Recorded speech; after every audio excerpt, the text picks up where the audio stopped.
Jordan is home to 40% of the total registered Palestinian refugees in the Middle East, according to the UN.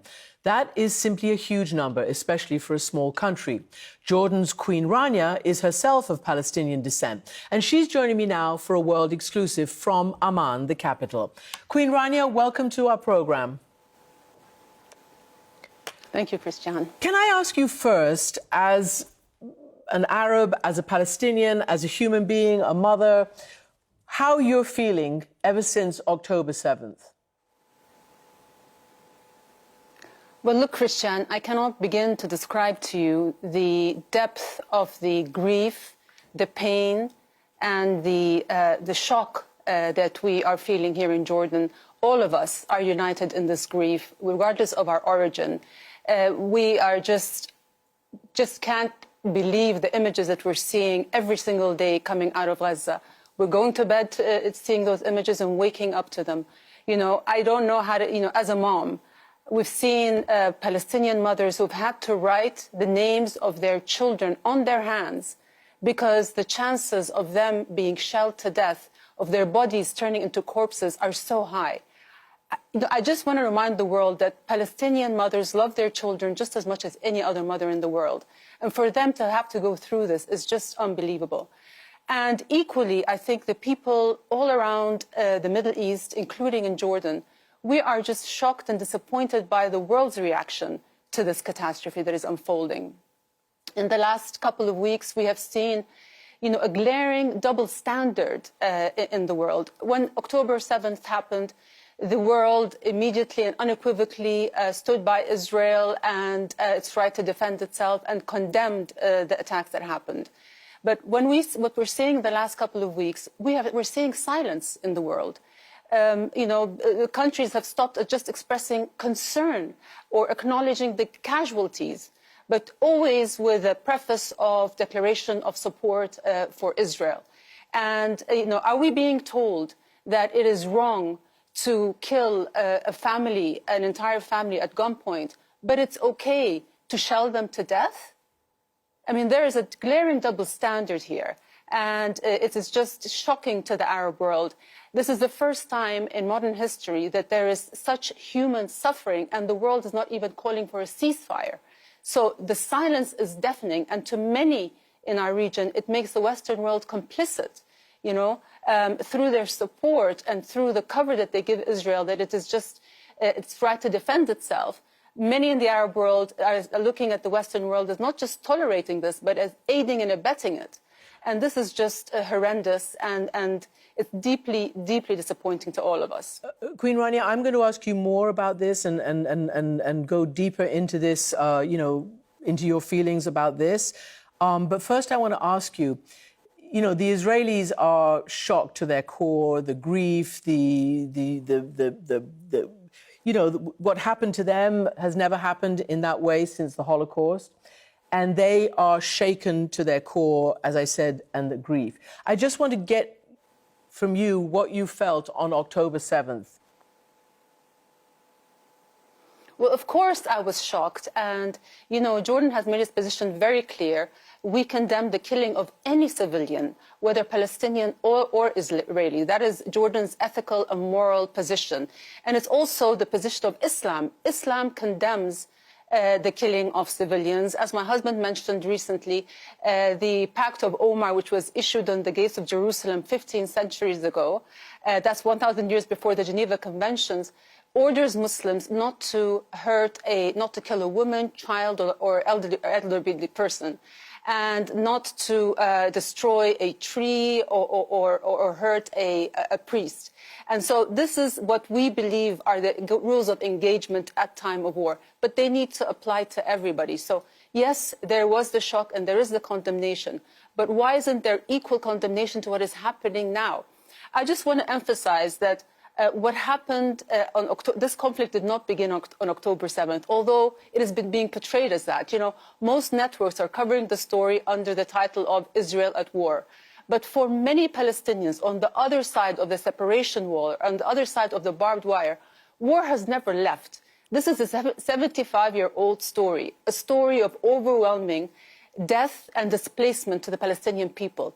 It is a story of an occupation under an apartheid regime that occupies land, that demolishes houses, confiscates land, military incursions, night raids, you know, the context of a nuclear-armed regional superpower that occupies, oppresses, and commits daily documented crimes against Palestinians is missing from the narrative. Queen Rania? You know, for too long, Palestinians' life... I'm sorry to interrupt you. I want to ask you a specific question because you're using a lot of words which clearly many in your, you know, in the Arab world have used, words like apartheid and the rest. But you know that you are going to come under a lot of criticism from Israel and its supporters. And I'm wondering whether you're coming out to speak... But let me just emphasize that apartheid is a designation that was given not by Arabs, but by Israeli and international human rights organizations. You wrote in an Instagram story just in the last week, it isn't self-defense if you're an occupying force, and you show the destruction of Gaza. And you've posted a video of yourself from a presser in 2009 during that war, saying, it is heartbreaking to see how little has changed. The world cannot remain silent. This has to stop. Do you feel that you have a particular voice, you know, as Queen of Jordan, in a country that has a peace treaty with Israel, to speak up? It's not about me, it's about speaking up for humanity. You know, this is not about, you know, being pro-Israeli or pro-Palestinian. This is about choosing the people, the everyday people on both sides. And, you know, and explaining again that the Palestinian people have for too long been living under oppression and a dehumanization. You know, they suffer daily indignities and human rights violations, whether they're being jailed or humiliated or harassed. They do not have freedom of movement.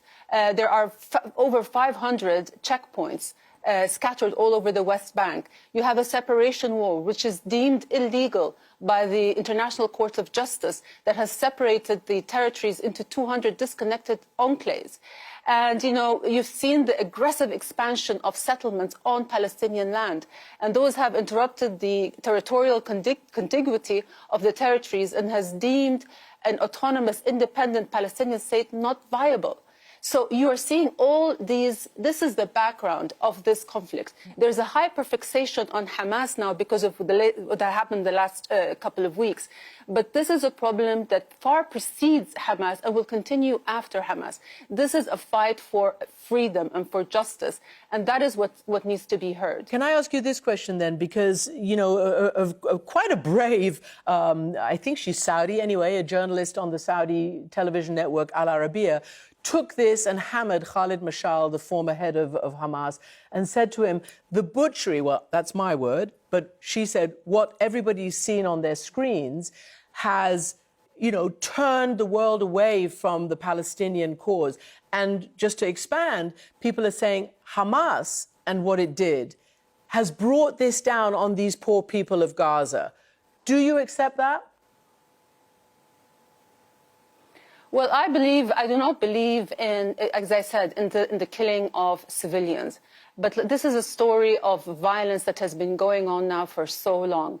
And this violence needs to be condemned. But at the end of the day, what we're seeing today and what people need to understand is that, yes, you know, under the guise of the right to defend itself, we are witnessing atrocities. You know, every country has a right to defend itself, but not through any means, not through war crimes, not through collective punishment.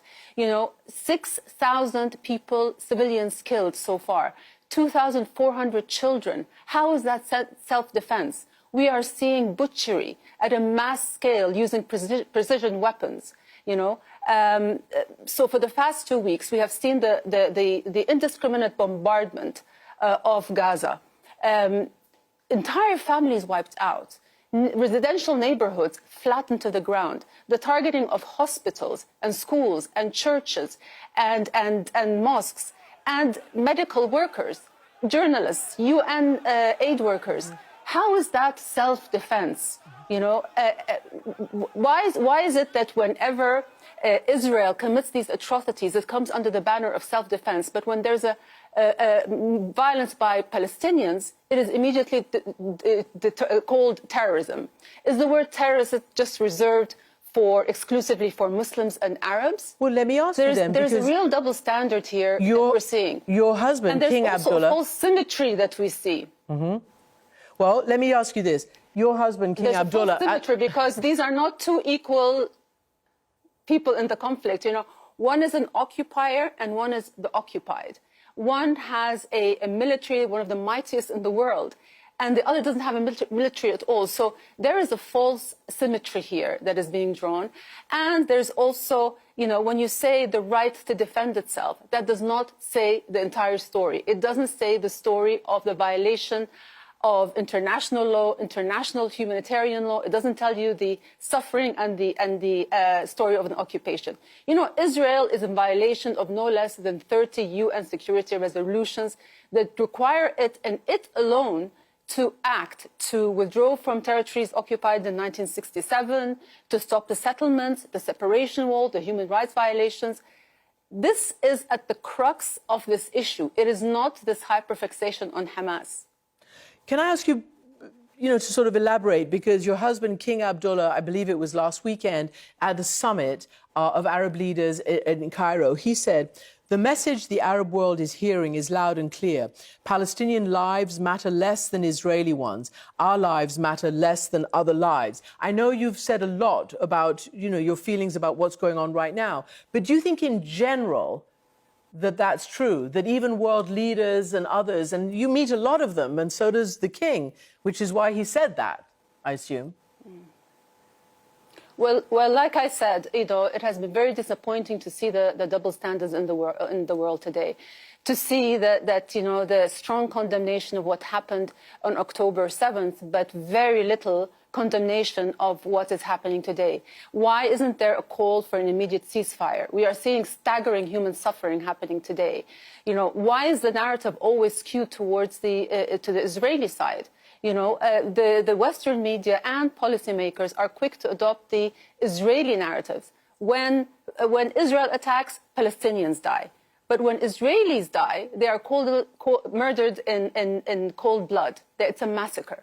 So even like on October 7th, we've seen the situation described as savagery, barbaric, bloodthirsty, cold-blooded, But we're not seeing that terminology being describing the situation today, even though the atrocities are of greater magnitude. I'm not arguing accuracy, Khrishtian. I'm arguing equivalence and double standards here. When the President of the United States is told that he has seen evidence of children beheaded, only to retract because the IDF said that there's no proof of that, that is confirmation bias. Even at your network, Khrishtian, the CNN website at the beginning of the conflict reported a headline of Israeli children found butchered in an Israeli kibbutz. And when you read through the story, it hasn't been independently verified. Now, my question to you, would you publish such a damning yet unverified claim made by a Palestinian? Queen Rania, I just need to stop you right there, because there have been pictures shown by the Israelis, and our journalists have been down there. I'm not talking about beheadings. I'm talking about babies' bodies riddled with bullets and things. But let's it is just all so horrible, as you say. I want to ask you about what Jordan has said, and your husband, the king, has said, that there has been anyway an attempt or suggestion to move Palestinians who are trying to seek safety either into Egypt or into Jordan, your country. And the king has said this is a red line. I think the plan by certain of the usual suspects to try and create de facto issues on the ground. No refugees in Jordan, no refugees in Egypt. Well, look, the people of Gaza now are facing two choices. Either they leave or they face death or collective punishment. So essentially, they're giving a choice between expulsion or extermination, between ethnic cleansing and genocide. And no people should be given, have to face that kind of choice. And what my husband was referring to is the people of Palestine of Gaza should not be forced to be moved again. Most of the residents of Gaza are already refugees. And right now, at least 1 million have been displaced from their homes. So we do not want another mass displacement of Palestinians like what happened at the Nakba in 1948. And that's what my husband meant about this being a red line. The Palestinians have the right to remain on their land. Yeah, because they were concerned about so-called forcible transfer and never being allowed to come back. There have been quite a lot of protests in your own country, as in many other parts of the world. And you have explained what is shaping up, and that is a very different narrative about what's happening depending on what part of the world people come from and certain leaders come from. There's a most definite taking of sides that's absolutely going on, as you illustrated. What about, though, or are you kind of used to it now and have to manage it, the protests on the street, even against the 1994 peace treaty? Are you concerned about the anger and the wider war or the wider instability in countries like yours or in others around the region? Well, you would be concerned if there's division, but we are absolutely united in our stance. We all believe in the same thing. We are all feeling the same pain. We all want the same thing. And so I think there's a lot of unity in the Arab world. And as I said, there is a sense of, do our lives matter less? You know, why is it that when people are coming to represent, the Palestinian issue, at the top of an interview, they have to have their humanity cross-examined. They have to present their moral credentials. You know, do you condemn? And we don't see, Israeli officials being asked to condemn. And when they are, people are readily accept our right to defend ourselves. I have never seen a Western official say the sentence, Palestinians have the right to defend themselves. And so, we are seeing this. When, even in Western democracies, freedom of speech is apparently a universal value, except when you mention Palestine. When people gather in support of Israel, they're exercising their right to assembly. But when they gather for Palestine, they are deemed terrorist sympathizers or anti-Semitic. So you're seeing these double standards. And it's creating a lot of disillusionment in the Arab world and in many who are just seeing the injustice. And I just want to emphasize, Khristyan, that at the end of the day, there is no military solution to this issue. Wars are never won. There are always losses on all sides. Victory is a myth that politicians make in order to justify immense loss of life. They can only, even if Israel goes and defeats every last, or kills every last Hamas member, then what? Haven't they left a trail of terrible memories, horrific memories, that will just create a new generation of resistance that is fiercer and more violent? Because, at the end of the day, you can only have a political resolution to this. And my husband has for so long always emphasized that there can be no peace and stability in the Middle East without a political resolution. So even if you're an ally to Israel, you are doing it no service by giving it blind support. Well, we hope expediting and expanding the provision of lethal weapons to Israel is only going to expand this conflict. It's only going to prolong and deepen the suffering. There can never be a resolution except around the negotiating table, and there's only one path to this, and that is a free, sovereign, and independent Palestinian state living side by side in peace and security with the state of Israel. That is the only path that's gonna get us there. Many analysts are already talking about that, and we hope that something like that can emerge from these ashes and this catastrophe. Queen Rania, thank you so much indeed for joining us.